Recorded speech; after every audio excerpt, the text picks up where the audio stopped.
এসে কিন্তু আর dress change করিনি, তো এখন আবার একটু ওই যে বোনরা রেডি হয়েছে আর যাব হলো আমাদের পাশে একটা অনুষ্ঠান হচ্ছে, তো সেখানেই যাব।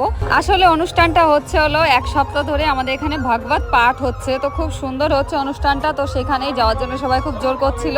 তো চলে এসেছি আর এখানে কিন্তু বসে আমরা এই ভাগবত পাঠ শুনছিলাম, খুব সুন্দর পাঠ হচ্ছিল এখানে।